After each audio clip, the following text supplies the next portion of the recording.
Y he elegido para empezar la paridad. Es un grupo de operaciones de simetría con dos elementos.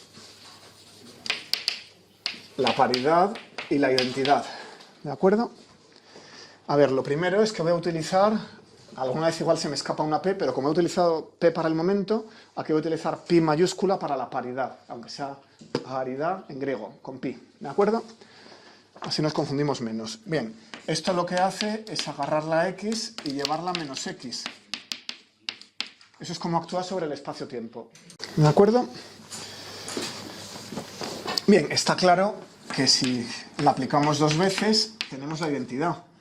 Porque X va a parar a menos X, que va a parar a menos X, que es X otra vez. O sea que su cuadrado es ella misma. ¿Qué hace sobre los estados cuánticos? Pues vamos a tomar alfa y vamos a ir a parar a pi alfa, donde pi es el operador que representa la paridad sobre estos estados. De nuevo, eso es como actúa sobre el espacio, esto es como actúa sobre los estados cuánticos. Para cada operación en el espacio tenemos que tener una operación sobre los estados, una matriz. ¿Vale? Si esto fuera un espacio finito, esto sería una matriz. Bien, de nuevo vamos a querer que esto sea 1 para cualquier estado. Entonces lo que vamos a pedir es que pi daga pi. Otro día comentamos un poquito más sobre la unitariedad de las operaciones de simetría, que eso sea la identidad. Y además, si tenemos X promediado sobre el estado pi alfa, queremos que esto sea menos X promediado sobre el estado alfa. Si no hay operación de paridad. Busco algo que se comporte así, X a menos X. O sea que el valor esperado de X en el estado pi alfa tiene que ser menos el valor esperado de X en el alfa. ¿Vale? Bueno, pero esto de aquí es alfa, actuado con el conjugado de pi, X, pi, alfa. Y el otro lado es menos alfa, X, alfa. Y eso tiene que ser cierto para cualquier estado. O sea que tiene que ser cierto para los dos operadores. Así que tenemos que pi daga X, pi es menos X. O si queréis escribirlo multiplicando por el inverso, observad que de esta regla pi cuadrado igual a 1 se sigue que pi es su propio inverso, pues tenemos que pi daga X, pi es menos X, o bien xpi más pi x es 0. En este caso, la x y la paridad anticonmutan. La paridad no deja la x invariante, la cambia. O sea que no espero que conmuten, no espero que x conmute con la paridad. Lo curioso es que anticonmutan, es como una relación de conmutación igual a 0, pero con un más. Entonces vamos a aplicarlo sobre un autoestado de la posición. Si eso es lo que hace con el operador, a ver cómo actúa sobre alfa elegido como un autoestado de la posición. Anticonmutan, cambio el signo al cambiar el orden, y ahora lo aplico. A ver, pi con x hemos dicho que era menos x, ¿no? O sea que saco fuera un menos x, x. Vamos a hacerlo en dos pasos. X, pi x es igual, x por x es xx, es igual a menos x, pi x. Así se ve mejor. ¿Qué es eso? Es la ecuación de autovector autovalor para el operador x. Eso quiere decir que este pi x, salvo fase, pues es menos x. Es un autoestado del vector posición que tiene la x contraria, porque su autovalor es menos x. Digo salvo fase porque si pongo una fase se va del lado izquierdo y del lado derecho de la ecuación. La ecuación no determina una fase, como siempre con los vectores propios. Bueno, ¿qué fase puede ser esa? Hemos dicho que pi cuadrado era la identidad. La paridad de la paridad vuelve al principio. O sea que esta fase elevado a i delta aplicada 2 veces por 2 tiene que ser 1. Así que elevado y delta es más menos 1. ¿Vale? El operador paridad introduce o un signo más o un signo menos, según sobre qué estado se aplique. O sea que tenemos un operador que es, este es curioso, es unitario, pero además es hermítico. Pi daga pi, pi daga es igual a pi, y además es su inverso. Y sus autovalores pueden tener, sus autovectores pueden tener autovalor más o autovalor menos. Bueno, pues a ver cómo juega con el momento. Hemos dicho que el momento es el generador de traslaciones, ¿verdad? Pues voy a intentar encontrar qué pasa si multiplico la paridad y el momento en orden distinto. Bien, pues vamos a empezar por pi tau de bx. Y claro, la paridad sabemos que va a cambiar el signo de la x, o sea que esto espero que sea tau de menos dx pi. Y si expando, para recuperar el operador p, que era el generador de estas tau, de la mitad anterior de la clase, pues tenemos pi daga p pi igual a menos p, igual que para la x. O sea que tenemos una regla igual. El anticonmutador de la paridad y el momento es 0, igual que para la x. O sea que si aplicamos la paridad a un autoestado de momento p, me devuelve menos p. No sé lo que está pasando. El vector momento se comporta igual que el vector posición, a efectos de paridad. Sin embargo, esto ya no es cierto para el momento angular. Si tomamos el momento angular, r por p, y le aplicamos la paridad, como r cambia de signo y p también, pues esto no cambia. Esto es lo mismo que r por p para la paridad. Paso a la derecha del primero, recojo un signo, paso a la derecha del segundo, recojo otro signo, no cambia nada. ¿Sí? O sea que la paridad anticonmuta con el momento y con la posición, pero conmuta con el momento angular. Y eso quiere decir que podemos diagonalizarlos a la vez. ¿Vale? Entonces, los autoestados de momento angular, que recordáis de física cuántica, venían caracterizados por L y ML, pues son una fase, si les aplico la paridad, ¿no?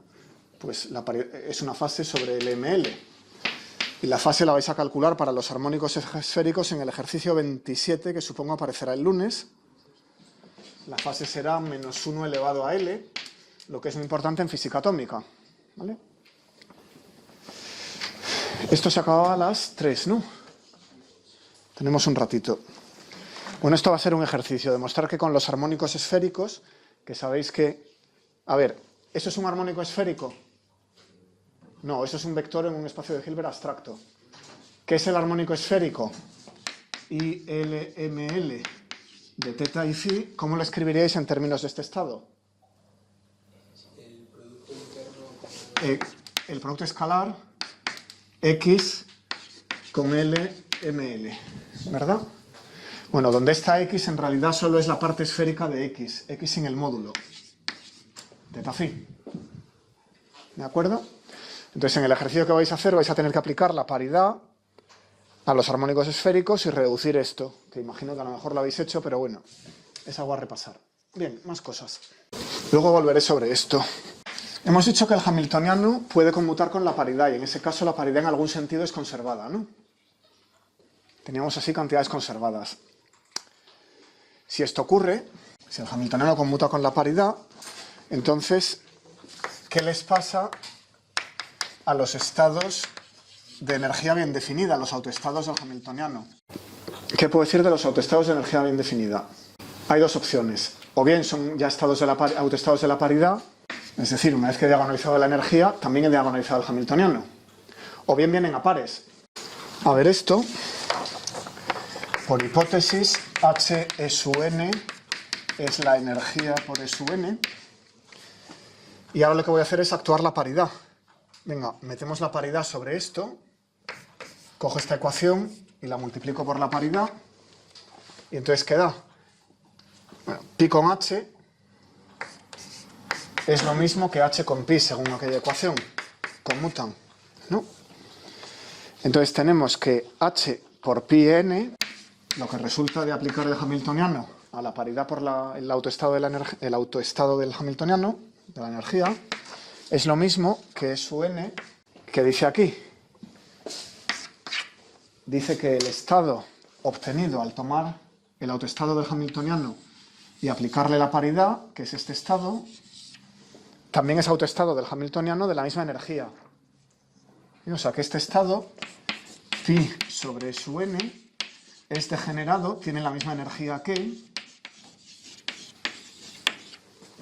E su n. O sea que tengo un autoestado de la paridad, los he diagonalizado a la vez, o si no he diagonalizado pi, tengo un estado degenerado para cada E su n, que es pi su n. ¿Por qué digo que vengan a pares? Porque no hay más. ¿Por qué no hay 7 estados degenerados? Porque si aplico pi otra vez, tengo pi cuadrado sobre e. Pero pi cuadrado es la identidad, es no hacer nada, he vuelto al primero. O sea que vienen de 2 en 2. Bueno, pero si vienen de 2 en 2, puedo utilizar eso para diagonalizar h y pi a la vez, simplemente tomando un par de operadores, uno más pi medios y uno menos pi medios. ¿Qué me sugiere esto? Si aplico paridad a este objeto, me queda pi más pi cuadrado, pero pi cuadrado es 1, o sea que vuelve a quedar 1 más pi. Si aplico paridad a esto, queda pi menos 1, que es menos este objeto. ¿Vale? Entonces, si ahora estos dos operadores los hago actuar sobre los estados, este de aquí es par, porque pi por este objeto es ese mismo objeto, y este de aquí es impar. Pi sobre todo esto es menos ese mismo objeto. ¿Vale? Y como el hamiltoniano conmuta, puede pasar y me saca la energía. Luego los dos son autoestados del hamiltoniano. O sea que he vuelto al primer caso. Los estados de energía bien definida, que decía o son autoestados de pi o vienen en pares. Ahora puedo decir los estados de energía bien definida, concluyo, se pueden elegir como autoestados de pi. ¿Vale?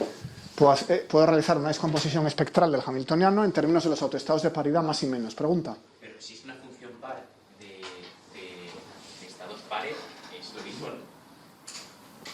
Si es una función par, hasta ahí. Si eso es una función par. Vale, aquí no hay ninguna función, hay operadores y estados. Otra vez. Quiero decir, si lo multiplicas, como es par, te va a dar lo mismo, y como solo tiene el estado positivo y negativo, como si tienes esa paridad, te va a dar lo mismo todo el rato, ¿no? Claro, pi cuadrado es la identidad. Si vuelvo a multiplicar por pi no cambia nada. ¿Es lo que quieres decir? Sí, qué tontería eso. No, tiene contenido. Porque yo te podría dar hemos dicho que vienen en pares degenerados, ¿vale? Pero pueden no ser ni par ni impar. Puede que bajo paridad giren, ¿vale? Se conviertan uno en el otro. Bajo paridad este estado se convierte en este. Aquí no. Bajo paridad este estado se queda igual. Y no se convierte en el otro. O sea que con esta manipulación has pasado de dos estados que giran entre sí, se transforman entre sí, a dos estados desacoplados. Les aplico la paridad y no se mezclan con el otro. ¿Vale? Bien, eligiéndolos así, pues hemos diagonalizado a la vez el hamiltoniano y la paridad. ¿De acuerdo? Es una construcción de lo que decimos siempre. Dos operadores que conmutan se pueden diagonalizar en la misma base. Caso particular, la paridad, esa es la solución. Bien, más cosas.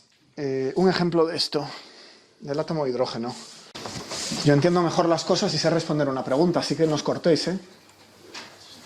Y si no la sé responder, mejor aún. Así lo tengo que mirar.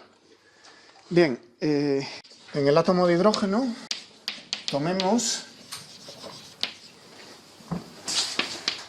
un coeficiente por el estado 2p más un coeficiente por el estado 2s.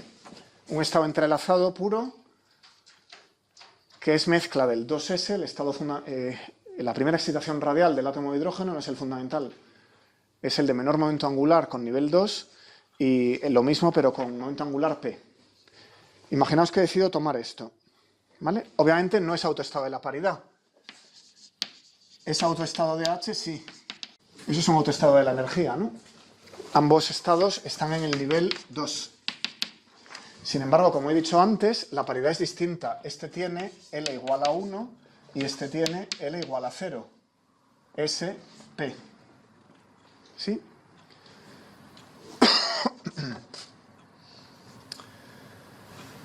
Bien, pues espero que la paridad aquí sea menos 1 elevado a L. Eso era vuestro ejercicio 27, que es menos 1. Y la paridad aquí es menos 1 elevado a 0, que es más 1. O sea que esta mezcla es de dos autoestados de paridad distinta. Son dos autoestados de la energía, pero su paridad es distinta. Pero puedo aplicar esta operación, uno más pi medios y uno menos pi medios. Vamos a verlo. Entonces, esa base de aquella pizarra la podemos obtener aplicando 1 más pi medios sobre Cp2p más Cs2s. ¿Y qué obtenemos?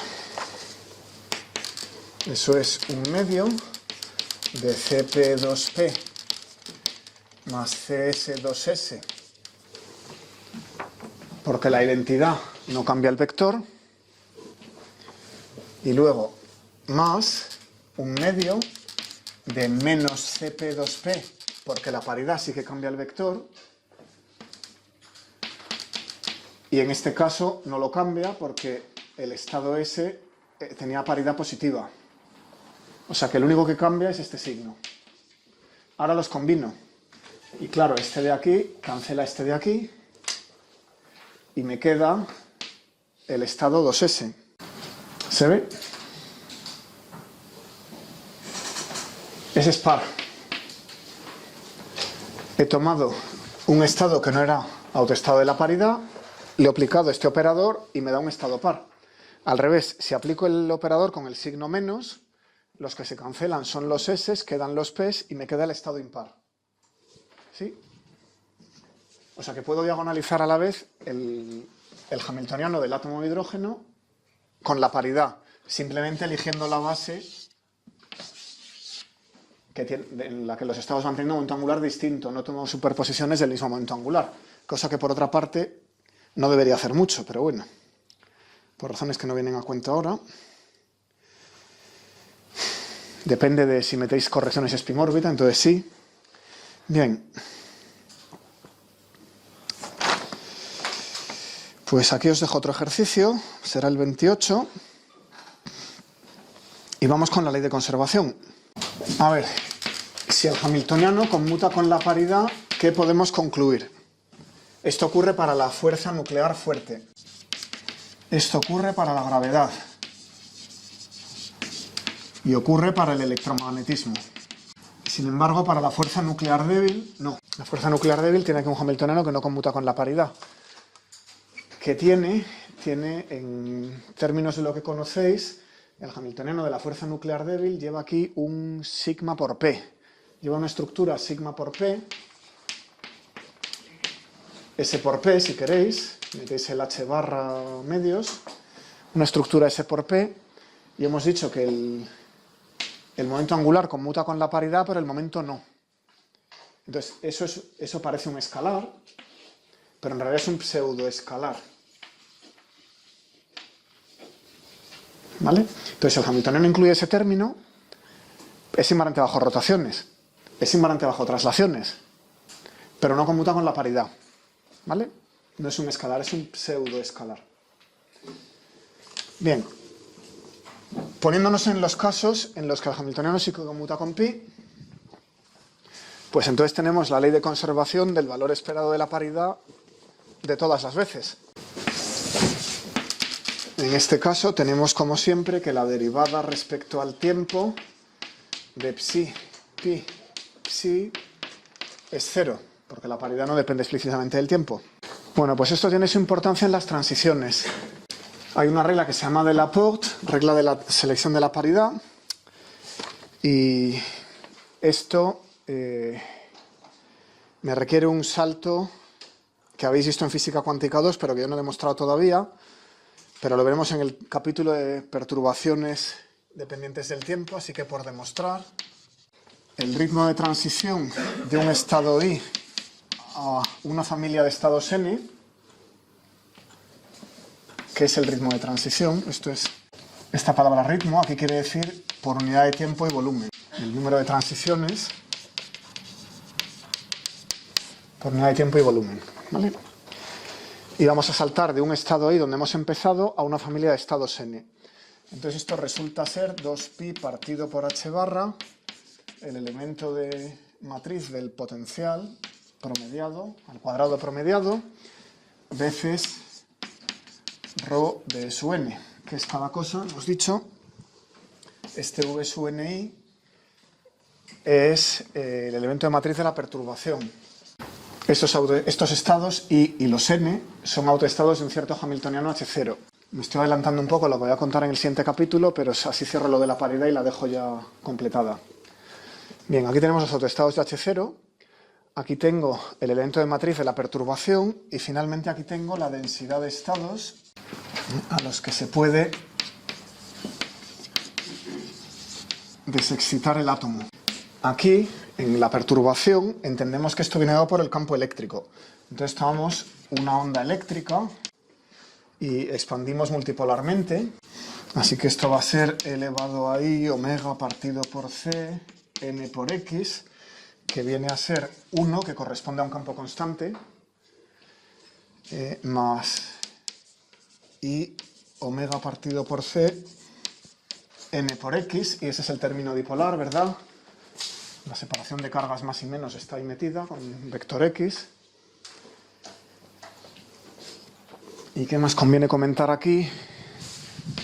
Pues que esta densidad de estados es proporcional a delta d sub i menos e sub n más h barra omega, como veremos. Para una perturbación periódica en el tiempo, el cuanto de energía en la perturbación tiene que ser igual a la diferencia de energías entre los dos estados. ¿Os acordáis de estas cosas, más o menos? Bien. A la paridad. Entonces, lo que me interesa es que por aquí hay una X. Todo esto no es la tarea de hoy, pero lo que quería contar es que esta X es impar. ¿Vale? Eso quiere decir que ese elemento de transición del potencial, esa Vn sub i, que es proporcional a n x i, es distinto de 0 solamente si la paridad del estado n es menos la paridad del estado i. Claro, si aquí tengo par por impar por par, ese elemento de matriz cuando integro, eso es una integral, ¿no? Si integro una cosa que tiene tres funciones, una es impar y dos son pares, eso da 0. Si integro tres funciones de las cuales las tres son impares, entonces también da 0, porque el resultado es impar. Con lo cual, la única manera de que esto no se anule es cuando la paridad de I sea opuesta a la paridad de N. Si este es más, este es menos, o si este es más, aquel es menos. ¿Sí? Pero en el átomo de hidrógeno, estos autoestados son autoestados de la L. Por tanto, tienen un L bien definido, si son estados del átomo. Van multiplicando un armónico esférico. La función de onda incluye un armónico esférico. O sea que, para escribirlos bien, ¿qué podemos hacer? Pues tenemos que escribir NLML, ¿no? Tiene su momento angular bien definido. Y si ahora aplicamos una transición, el operador de transición es impar, o sea que la paridad tiene que cambiar. Lo que salta aquí tiene que tener paridad contraria. Eso quiere decir que la L no puede ser la misma, ni puede ser L más 2, tiene que ser L más menos 1, ¿no? L más menos 3, etc. Entonces, N menos 1, L menos 1, ML', no entro en la ML, sí me sirve. Sin embargo, si intento ir a N menos, yo qué sé, 2, L menos 2, ML', Eso no puede ser, porque la paridad no cambiaría. Hemos dicho que menos 1 elevado a L es la paridad del armónico esférico. Y como tiene que cambiar, no puedo ir a uno con la misma paridad. Iba a aclarar una cosa aquí sobre los armónicos esféricos. Si tomo la integral de ILML x ILML', esto es 0, ¿vale? En el siguiente epígrafe, dentro de los epígrafes, cuando hagamos rotaciones, tendremos una manera muy bonita de verlo, porque eso es proporcional a un coeficiente de Claes-Gordon que es 0. Pero si os queréis entretener integrando, tomamos un ejemplo de L y L' y sacar la integral, esas son 0, ¿vale? Y lo mismo con ILML x y L-2 ML', esas también son 0. El que esas integrales sean 0 es la razón por que, bueno, a nivel de función de onda, es la razón por la que este NLML no puede hacer una transición a N-2 L-2. Simplemente el elemento de matriz del potencial que hace la transición pues es 0, no conecta los dos estados. Es como tener un hamiltoniano que tiene ceros en varios sitios. Esos estados no están conectados. Sin embargo, si tomo la integral de ILML x IL-1 y la ML' que toque, ya veremos cómo se calcula la ML', pues esta sí puede ser distinta de 0. Porque aquí tenemos, por ejemplo, si L es par, esto es una función par por una impar por una impar. Dos impares dan una par y la integral ya no se tiene que anular. Entonces tenemos que investigar más, a ver qué les pasa a las terceras componentes, etc. Pero esta regla de selección actúa sobre el número cuántico L. Es una regla de selección de la paridad. Aunque tenga que ver con el número cuántico L, es como llevamos la cuenta, la razón por la que existe esa regla de selección es por culpa de la paridad. Pues ahora voy a explicar otro concepto.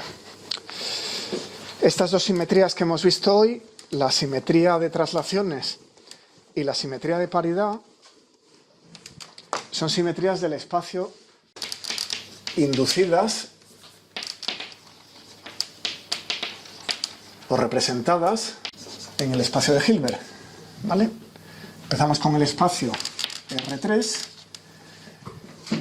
y por transformar el espacio obligamos a los estados cuánticos a transformarse también. Es decir, empezamos con un grupo que va de R3 a R3, son operaciones euclidias, las traslaciones o una inversión, ¿no? Y hemos acabado discutiendo durante 1 hora y pico qué pasa a los vectores estado, cómo los vectores alfa, tau o x se transforman bajo estas operaciones.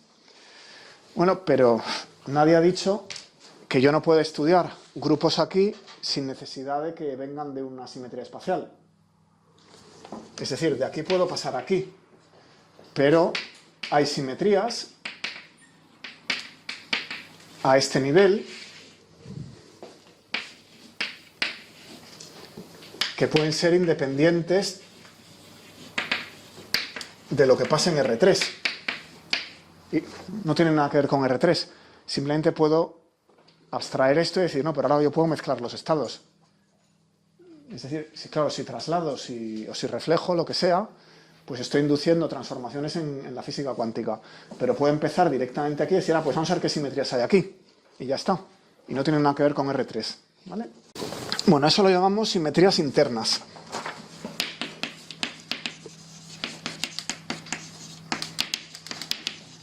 Porque estamos pensando a lo mejor en una partícula elemental o en una partícula compuesta en cuyos estados cuánticos pasa algo, pero que no tiene nada que ver con el espacio-tiempo en el que está sumergida. Así que se ha quedado esa palabra, simetrías internas, y el ejemplo característico es el isospin. Isospin.